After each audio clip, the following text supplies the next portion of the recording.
சரி, இப்போது நம்ம எல்லாருக்குமே வாழ்க்கையில் கஷ்டங்கள் இருக்கும், போராட்டங்கள் இருக்கும், எல்லாருக்குமே இருக்கும்.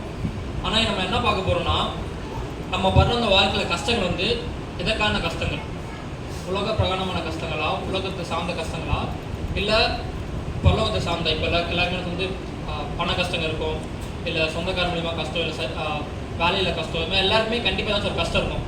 ஆனால் அந்த கஷ்டத்தில் நம்ம மட்டும் தான் இருக்குமா, இல்லை நம்ம கூட ஏசுகவும் இருக்காரா? ஓகே, உங்களுக்கு இருக்காரு இல்லை எல்லாருக்குமே இருக்காங்களா அப்படின்னு பார்த்தோன்னா அது ஒரு கேள்வி தான்.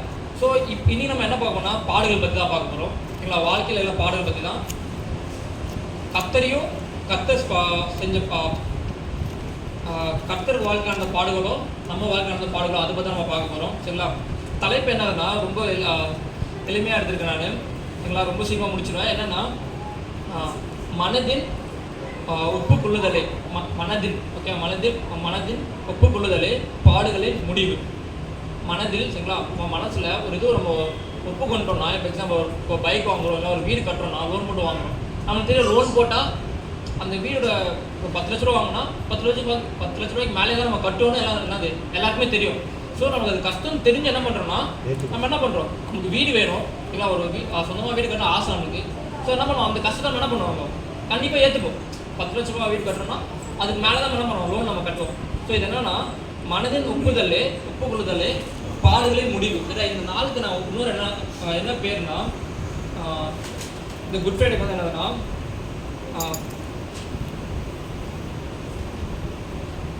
பாடுகளின் கடைசி நாள். ஓகே, இந்த நாள் வந்து இயேசு வந்து 13 வருஷம் வாழ்ந்தார் இந்த உலகத்தில். சரிங்களா? இந்த நாள் தான் என்னது, ஒரு பாடோட கடைசி நாள். அதுக்கப்புறம் என்ன பண்ண போறாரு, அவர் பரலோகத்தில் ராஜா என்ன பண்ணுவார், உட்கார ஆரம்பிச்சிடும். சரிங்களா? ஸோ முதலாவது வசனம் நமக்கு எல்லாருமே தெரியும். இயேசுவை வந்து அவர் பண்ணாத எதுவுமே நம்ம என்ன பண்ண சொல்ல மாட்டார். எல்லாத்துக்குமே என்ன வந்து ஒரு எடுத்துக்காட்டுதல் இருந்து என்ன பண்ணியிருக்காரு, அவர் வாழ்ந்து காமிச்சிருக்காரு. ஸோ முதலாவது வசனம் மத்தேயு 16:24 26 வரைக்கும். மத்தேயு 16:24 முதல் 26 வசனம் வரை. அப்பொழுது இயேசு தம்முடைய சீஷர்களை நோக்கி, ஒருவன் என்னை பின்பற்றி வர விரும்பினால் அவன் தன்னைத்தானே வெறுத்து தன் சிலுவை எடுத்துக்கொண்டு என் பின்பற்ற கடவன். தன் ஜீவனை ரட்சிக்க விரும்புகிறவன் அதை இழந்து போவான். என் நிமித்தமாக தன் ஜீவனை இழந்து போகிறவன் அதை கண்டடைவான். மனுஷன் உலகம் முழுவதையும் ஆதாயப்படுத்திக் கொண்டாலும் தன் ஜீவனை நஷ்டப்படுத்தினால் அவனுக்கு லாபம் என்ன? மனுஷன் தன் ஜீவனுக்கு ஈடாக எண்ணத்தை கொடுப்பான். ஸோ இந்த வருஷத்தை என்ன சொல்றாருன்னா, சிம்பிளாக சொல்ல போனா அவர் ஃபர்ஸ்ட் என்ன சொல்றாரு, சிலுவையை சுமந்து என்ன பண்ணுங்க, என் பின்னாடி வாங்க அப்படின்னு.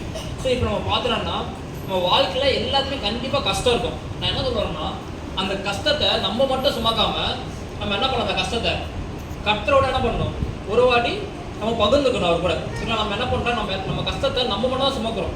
சும்மா பேச்சுவாக்கில் மட்டும் என்ன பண்ணுறோம்னா, ஜபம் பண்ணுறதோ இல்லை என்ன பண்ணுறதோ ஆலயத்துக்கு வரதோ, அதுவும் ஒரு பேச்சுவாக்கில் பண்ணிட்டு இல்லை சும்மா ஒரு செயலாக பண்ணிட்டு, ஆனால் உண்மையாக நம்ம வாழ்க்கையில் அந்த பாரத்தையும் நம்ம கஷ்டத்தையும் நமக்கு என்ன பண்ண மாட்டோம், கர்த்தர்கிட்ட பகிர்ந்துருக்கவே மாட்டோம். நம்ம கூட இருக்கிறவங்க சொல்கிறோம், நம்ம தெரிஞ்சவங்க சொல்கிறோம், இல்லை இவங்க உதவி பண்ணுவாங்கன்னு நினச்சிட்டு சில பேர் சொல்கிறோம். ஆனால் நம்ம வந்து இத்தனை வருஷமாக மேபி சின்ன வயசுலேருந்தோ இல்லை 10 வருஷமோ 5 வருஷமோ இத்தனை நம்ம கர்த்தரை நம்பி வந்து அவர்கிட்ட என்ன பண்ண மாட்டோம், சொல்லவே மாட்டோம்னா அவரை பற்றி என்ன பண்ணுறோம், வாரம் கேட்குறோம், அவரோட இது பண்ண முடியும், அதிசயம் பண்ண முடியும், அற்புதம் பண்ண முடியும், எல்லாத்தையும் மாற்றணும் தெரிஞ்சு என்ன பண்ண மாட்டோம். நம்ம ஏன் அப்படி பண்ண மாட்டோம்னா, முதல்ல மன ரீதியாக சரிங்களா, நம்ம வந்து அவர் ஒத்துக்கலை, அவர் நம்புற முதல்ல மன இதை ஒத்துக்கல. ஒரு நீங்கள் ஓகே கர்த்தர் தான் எனக்கு எல்லாமே அப்படின்னு நீங்கள் நம்பிட்டீங்கன்னா நம்ம என்ன பண்ணுவோம், ஆட்டோமேட்டிக்காக நம்ம அவர்கிட்ட சாய ஆரம்பிச்சிடும், அவர்கிட்ட போவோம். நம்ம வந்து முதல்ல நம்ம வந்து மனநிலை இல்லாமல் ஏதோ ஒரு கடமைக்கு என்ன பண்ணுறோம், அப்படி இருக்கிறனால தான் என்ன பண்ண முடியல, நம்மளால கர்த்தரோட உருவாட முடியல. சரிங்களா?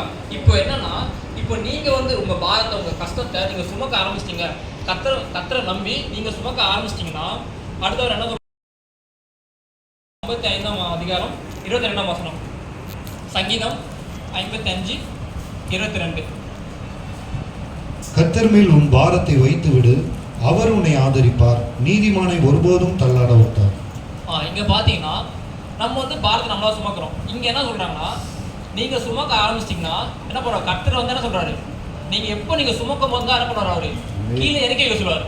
நம்ம சுமக்கவே மாற்றோம், நம்ம அதை கீழே தான் வச்சுட்டு நம்ம சும்மா எங்களுக்கு உதவி செய்ய சொன்னா என்ன பண்ண மாட்டோம், கர்த்தர் பண்ண மாட்டார். நம்ம ஒரு ஜெபிக்கிறோம்னா அதில் நம்மளால என்ன முடியுமோ, ஏன்னா கர்த்தர் நமக்கு அறிவு கொடுத்துருக்காரு, நமக்கு தேவை எல்லாமே கொடுத்துருக்காரு. நம்ம என்ன பண்ணோம், முதல் அடி என்ன பண்ணோம், நம்ம எடுத்து வச்சாதான் நிச்சயம் அடிக்கிற என்ன பண்ணுவார், கர்த்தர் என்ன பண்ணுவார், அதை பண்ணுவார். ஸோ ஃபஸ்ட்டு என்ன பண்ணால் நம்மளோட சுமைகளை என்னது, நம்ம சிலுவைனா நம்ம சுமைகள், பாடுகள், கஷ்டங்கள், அப்புறம் நம்ம கவலைகள் எல்லாமே என்ன பண்ணோம், நம்ம எடுத்துக்கொண்டு யார்கிட்ட போகணும், முதல்ல அது ஜபம் மூலியமாக இருக்கலாம், இல்லை ஜபிக்க முடியல, இல்லை வேதம் படிக்க முடியலன்னா ஒரு பாஸ்டர் மூலியமாக இருக்கலாம். நம்ம கர்த்தர் முன்னாடி திருப்பி வச்சாதான் என்ன பண்ணுவார் கர்த்தர், அவர் நமக்காக நம்மளோட பாடம் என்ன பண்ணுவார், சுமந்து கொண்டு போவார். அப்படி இல்லைன்னா என்ன பண்ணுவார், போக மாட்டார். சரிங்களா? இப்போது ஒருத்தருக்கு அனுபவமே இல்லாமல், சரிங்களா, இப்போ ஒரு கம்பெனி ஆரம்பிக்கிறாங்க, அந்த ஆரம்பிக்கிற வந்து அனுபவமே இல்லை அந்த கம்பெனிக்கு, யாராச்சும் அவன் நம்பி வேலைக்கு போவோமா, இல்லை நம்ம போய் அந்த பெரிய பொசிஷனில் இல்லை நம்ம அதை காசு நம்ம போடுமா? சிம்பிளாக சொல்லலாம், ஒரு கம்பெனி யாராவது ஆரம்பிக்கிறாங்க, அவங்களுக்கு அனுபவமே இல்லை, அதான் முதலாட்டி ஆரம்பிக்கிறாங்க, அது மாதிரி வேலை செஞ்சதில்லை, அதை நம்பி நம்ம காசு போடுமா? கண்டிப்பாக போட முடியாது, ஏன்னா அவங்களுக்கு அனுபவமே இல்லை. ஆனால் இங்கே கர்த்தர் என்ன சொல்கிறாரு, உங்கள் பாரத்தை எங்கே கொடுங்க, அவர் நமக்காக ஏற்கனவே என்ன பண்ணார், சிலுவையில் பாரத்தை சுமந்து மறிச்சிருக்காரு. ஸோ அவருக்கு நிறைய அனுபவங்கள் இருக்குது. சரியா? அவனுக்கு உதவி செய்வார், நம்ம எப்படி அதை மேற்கொண்டு வரணும். எல்லாமே இப்போ என்ன நினச்சிட்டு இருக்காங்கன்னா, கிறிஸ்துவர்களாக இருந்தால் நமக்கு வந்து எந்த கஷ்டமும் வராது அப்படின்னு இல்லை. வர கஷ்டத்தை நம்ம கர்த்தர் மூலிமா எப்படி மேற்கொண்டு போகிற என்ன பண்ணார், அவர் நமக்கு பலமும் அறிவும் என்ன பண்ணார், கொடுப்பார். எப்படி ஜபத்து மூலிமா கொடுக்கலாம், வசனத்து மூலிமா கொடுக்கலாம், நம்ம சுற்றி இருக்க மக்கள் மூலிமா கொடுக்கலாம். என்னன்னா கஷ்டங்கள் இருக்கும், அந்த கஷ்டங்களை நம்ம எப்படி வாழ்க்கை நம்ம எடுத்துக்கிறோம், எப்படி நம்ம இயேசுவோட பகிர்ந்து கொண்டுக்கிறோம், அது மாதிரி தான் இருக்குது. இப்போ ரோமர் 8:18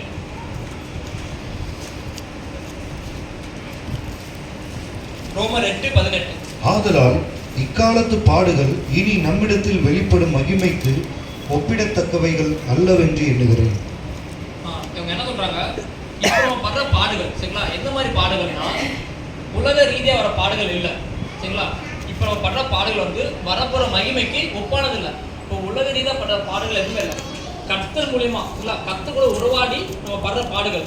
மேபி இப்போ கர்த்தர் இப்போ உண்மையாக நீங்கள் இருக்கிறனால நீங்கள் ஒரு கஷ்டப்படுறீங்க, இப்போ எங்கேயாச்சும் லோன் வாங்க போகிறீங்க, எங்கேயாச்சும் வேலைக்கு போகிறீங்க, இல்லை நீங்கள் இது பண்ணாதான், இல்லை இவ்வளோ காசு கொடுத்தாதான், இல்லை நீங்கள் இது மாதிரி நான் இந்து அப்படின்னு சைன் பண்ணாதான், இல்லை வேலை சொன்னால் மட்டும்தான் உங்களுக்கு இந்த வேலை கிடைக்கும் அப்படி ஒரு தப்பு பண்ணாதான் இந்த இது உங்களுக்கு கிடைக்கும்னா, ஸோ அந்த இடத்துல நீங்கள் தப்பு பண்ணாமல் கர்த்தருக்காக என்ன பண்ணீங்க, உண்மையாக நின்னீங்கன்னா அந்த பாடுகளுக்கு, சரிங்களா, இப்போ நீங்கள் பண்ணுற கஷ்டங்களுக்கு என்ன பண்ணணும், நமக்கு மகிமை பேசுகிற. இல்லை நீங்கள் தப்பு பண்ணிவிட்டு அதனால வர விளைவுகளால் கஷ்டத்தினால அந்த கஷ்டம் அந்த உண்மையான பாடு இல்லை. அவர் அந்த பாடுகளை பற்றி அவர் பேசுகிறேன். அவர் எதை பற்றி பேசுகிறாருன்னா, கர்த்தருக்காக நீங்கள் படுற பாடுகள், சரிங்களா, அது வந்து வரப்போகிற மகிமைக்கு ஒப்பானதே இல்லை, இது ரொம்ப கம்மி. இப்போ நமக்கு இங்கே இருக்க எல்லாருக்குமே தெரியும், நம்ம யாருமே என்ன பண்ண போகிறது, சிலுவையில் அறியப்பட போகிறதே இல்லை, நம்ம எல்லாருக்குமே தெரியும். சரிங்களா? ரத்த சிந்த போகிறது இல்லை, மறிக்க போகிறது இல்லை அவருக்காக. சரிங்களா? நம்ப இல்லை. மேபி வெளியே இருக்கவங்க மிஸ்டரி பண்ணுறவங்க, மேபி புறஜாதி மக்கள்கிட்ட போயிட்டு மொழி தெரியாமல், இடம் தெரியாமல் அப்படி இருக்கவங்க மேபி கஷ்டங்கள் பண்ணலாம். ஆனால் நம்ம இந்த வாழ்க்கை சூழ்நிலைகளை நம்ம அந்த இடத்துல கடந்து போகிறதே இல்லை. நம்ம அடிக்க போகிறது இல்லை, ரத்த சிந்த போகிறது இல்லை, இல்லை சாவ போகிறது இல்லை. சிலுவையில் நம்மக்கிட்ட இது என்ன ஒரே ஒரு கஷ்டம்னா, காலையில் எழுந்து பயிர் படிக்கணும், ப்ரே பண்ணுறது, ஆலயத்துக்கு வர்றது, பாட்டு பாடுறது, இதுதான் நம்ம கஷ்டமே. சரிங்களா? மற்ற கஷ்டம் எல்லாருக்குமே தான் இருக்கும். நம்ம இந்த 4 விஷயத்த ஜெபம் பண்ணுறது, பைபிள் படிக்கிறது, ஆலயத்துக்கு வர்றது, இது நம்ம கஷ்டம்னு நினைக்கலன்னா, சரிங்களா, இது வந்து ஒரு ஆசை, ஒரு வாஞ்சை அப்படின்னு நினைச்சோன்னா, உலக பிரகாரமான கஷ்டங்கள் வந்து கஷ்டமாகவே தெரியாது. ஆக்சுவலி கிறிஸ்டியன்ஸ்க்கு இதுதான் கஷ்டமே. சரிங்களா? பைபிள் உண்மையாக படிக்கிறது ஒரு கஷ்டம். இல்லை ஆரம்பித்தோடனே ஒரு 2 வார்த்தை தான், அன்றைக்கான வார்த்தை என்ன நம்ம கிடச்சிருச்சு, அந்த 2 வார்த்தை. ஸோ 2 வாரம் படிச்சோன்னா நம்ம எத்தனை வருஷம் படிக்கணும், பைபிள் படித்து முடிக்கணும்னா? இல்லை அவருக்கு நம்ம உயிரிழப்போம் கூட தெரியல. என்னன்னா முதல்ல நம்ம என்ன பண்ணுவோம், கர்த்தருக்கான இந்த சின்ன சின்ன பாடுகளை எடுத்தால் தான் பின்வர பாடுகள் என்ன பண்ணுவார், கர்த்தர் நமக்காக தாங்குவார். ஸோ இப்போ என்னன்னா, இப்போ கர்த்தரை வந்து நம்மளை மீட் பண்ணுறதுக்காக அடிபட்டு எல்லாமே எல்லா கொடுமையும் அனுபவிச்சு என்ன பண்ண மறித்தார். ஆனால் இப்போ அவர் வந்து நம்மளை காப்பாற்றுக்காக, இப்போ நம்ம எப்படி நம்மளே காப்பாற்றினா ரொம்ப சிம்பிள், அவர் நம்பினா போதும், எந்த ஒரு செயலும் பண்ண வேணாம். நீங்கள் இது பண்ணாதான் கர்த்தரை நாங்கள் கூப்பிட்டு போகிற அப்படி இல்லை. நீங்கள் முதல்ல நம்புங்க, நம்ம நம்பினாவே என்ன பண்ண ஆரம்பிச்சிடும், ஆட்டோமேட்டிக்காக மற்றதெல்லாம் பண்ண ஆரம்பிச்சோம். ஆனால் இப்போ இங்கே இருக்கிற பிரச்சனை என்னன்னா, யாருமே நம்ப மாட்டாங்க. நம்பி பாரதம் போட்டால் தான் அடுத்த செயலே நடப்பாங்க. சரிங்களா? இப்போ வந்து ஒரு எக்ஸாம்பிள் என்னன்னா, இந்த லூக் 23ஆம் அதிகாரம் 42 முதல் 42-43.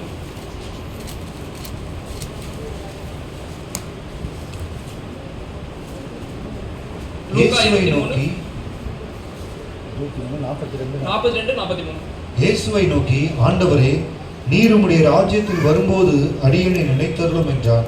இயேசு அவனை நோக்கி, இன்றைக்கு நீ என்னுடனே கூட பரதீசில் இருப்பாய் என்று மெய்யாகவே உனக்கு சொல்லுகிறேன் என்றார். ஸோ இந்த இந்த வசனத்தை பார்த்தீங்கன்னு வச்சுக்கோங்க, இந்த 2 வசனம் பார்த்தீங்கன்னா இந்த 2 வசனம் நிறைய பேர் ஒரு கேள்வியாக இருக்கும். ஏன்னா பிறந்ததுலேருந்து சின்ன வயசுலேருந்து நம்ம சாகுற வரைக்கும் எல்லாத்தையும் கடைபிடிச்சு நடப்போம். இவ்வளோ நிறைய பண்ணியிருப்போம், கஷ்டப்பட்டுருப்போம், ஏமாத்திருக்க மாட்டோம், இல்லை ஒருத்தர் கஷ்டப்படுத்திருக்க மாட்டோம், உண்மையாக இருந்திருப்போம், இவ்வளோ பண்ணிட்டு ஆனால் கடைசியாக பார்த்தோம்னா நம்மளுக்கு பரலோகத்துக்கு போது ஒரு கேள்வியாக இருக்கும், கேள்விக்குறியாக இருக்கும் சரிங்களா நம்ம வாழ்க்கையில். அதே பார்த்தீங்கன்னா இவர் வந்து அந்த திருடன் வந்து ஒரு நாள் கூட இருந்திருக்க மாட்டார், ஒரு நாள் கூட முழு கிறிஸ்துவன் என்ன இருக்க மாட்டார், இருந்திருக்க மாட்டார். ஆனால் எப்படி இவருக்கு மட்டும் உடனே ஏஸ் என்ன பண்ணார், நீங்கள் வந்து என்கிட்ட பரதேசில் என்கிட்ட இருப்பேன் எப்படி சொல்லுவாங்க சொல்லிட்டு நிறைய பேர் கேட்பாங்க. ஏன்னா நம்ம இத்தனை வருஷம் நாங்கள் இருந்திருக்கோம், இதில் என்ன ஒரு நீதி அப்படின்னு கேட்பாங்க. என்னன்னா கொடுக்கப்பட்ட வாய்ப்பை நம்ம சரியாக பயன்படுத்திக்கணும். நமக்கு வந்து நம்ம இத்தனை வருஷத்தில் நிறைய வாட்டி ஏஸ் பண்ண பண்ணிப்பாரு, நிறைய விதவிதமாக பேசியிருப்பார் சரிங்களா, நிறைய பேர் மூலியமாக பேசியிருப்பாரு. அப்போல்லாம் நம்மளை மாற்றிக்காம இல்லை திருந்திக்காமல் இருந்தோம்னா அப்போலாம் இருந்திருக்கோம். இவருக்கு கிடைச்சது ஒரே ஒரு வாய்ப்பு இல்லை, அவர் பற்றி கேள்விப்பட்டிருப்பார், ஒரு மெசேஜ்லேயோ அங்கே போய் உட்காந்துருக்க மாட்டார். ஏஸ்மா ஒருத்தர் இருக்காரு, ஏதோ அற்புதம் பண்ணுறாருன்னு ஒரு திருடன் என்ன பண்ணியிருப்பான், ஒரு கல்லன் கேள்விப்பட்டிருப்பான் சரிங்களா.